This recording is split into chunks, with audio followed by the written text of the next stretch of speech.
Labour റൂമിൽ നിന്ന് ഇറങ്ങുമ്പോൾ ഞാൻ ഭയങ്കര ഫ്രഷ് ആയിട്ട് എനിക്ക് അധികം പെയിൻ ഒന്നും ഫീൽ ചെയ്തില്ല. ഞാൻ ഭയങ്കര ഹാപ്പി ജോലി ആയിട്ടാണ് ലേബർ റൂമിൽ നിന്നൊക്കെ ഇറങ്ങി പോകുന്നത്. Hello, welcome.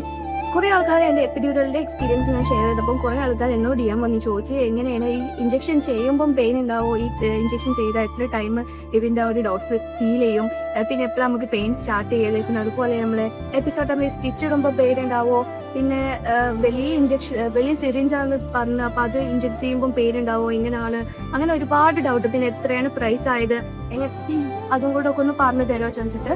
ഓക്കെ, എന്റെ ഡെലിവറി അടുത്തപ്പോൾ എനിക്ക് ഇതുപോലത്തെ ഒരുപാട് ഡൗട്ട് ഉണ്ടായി. അന്ന് ആരോടാ ചോദിക്കേണ്ടത് എങ്ങനെയാണെന്നൊന്നും അറിയാത്തതുകൊണ്ട് കുറെ വീഡിയോ കണ്ടാലും അതിലുള്ള പ്രോപ്പർ ആയിട്ടുള്ള ഒരു ക്ലാരിഫിക്കേഷൻ കിട്ടിയില്ല. അതുകൊണ്ട് ഞാൻ പറഞ്ഞുതരാം, എന്റെ എക്സ്പീരിയൻസ് ഞാൻ നിങ്ങൾക്ക് കൂടെ ഷെയർ ചെയ്യാം.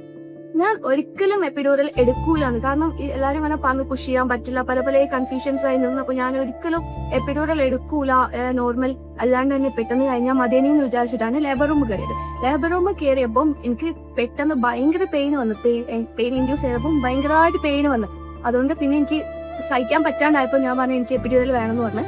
അങ്ങനെയാണ് ഞാൻ എപ്പിഡ്യൂറൽ എടുക്കാനുള്ള തീരുമാനം ഉണ്ടായത്. അങ്ങനെ എപ്പിഡ്യൂറൽ എടുത്തപ്പം എനിക്ക് പെയിനിന്റെ ഇൻ ബിറ്റ്വീൻ ഇടയിലാണ് എനിക്ക് എപ്പിഡ്യൂറൽ എടുത്തത്. അതുകൊണ്ട് ആ വലിയൊരു പെയിനിന്റെ ഇടയിൽ എനിക്ക് എപ്പിഡ്യൂറൽ ഇഞ്ചക്ട് ചെയ്തത് ഞാൻ അറിഞ്ഞതേ ഇല്ല. ചെറുതായിട്ട് നമ്മൾ ബ്ലഡ് ഒക്കെ ടെസ്റ്റ് ചെയ്യാൻ വേണ്ടി ബ്ലഡ് എടുക്കില്ല, ആ ഒരു ഇഞ്ചക്ഷന്റെ അത്ര പെയിൻ മാത്രമേ എനിക്ക് ഫീൽ ചെയ്തിട്ടുള്ളൂ. ഈ എപ്പിഡ്യൂറൽ എടുക്കുമ്പോൾ പിന്നെ നമുക്ക് എപ്പിസോഡ് നമ്മൾ കുഞ്ഞ് വരുമ്പോൾ നമ്മൾ അവിടെ ആ പ്രൈവറ്റ് പാർട്ട് കട്ട് ചെയ്യലോ, അവിടെ ആ കട്ട് ചെയ്യുന്ന സമയത്തൊന്നും എനിക്ക് ഒരു പെയിൻ ഞാൻ അറിഞ്ഞതേ ഇല്ല. സ്റ്റിച്ചിന്റെ സമയത്തൊന്നും ഞാൻ ഡോക്ടറോട് നമ്മൾ ജസ്റ്റ് ഇങ്ങനെ സംസാരിച്ചോണ്ട് നിൽക്കുമ്പോഴാണ് സ്റ്റിച്ച് ചെയ്തത്. അത്ര പെയിൻ ഒന്നും ഒട്ടും പെയിൻ തന്നെ ഇല്ലായിരുന്നു.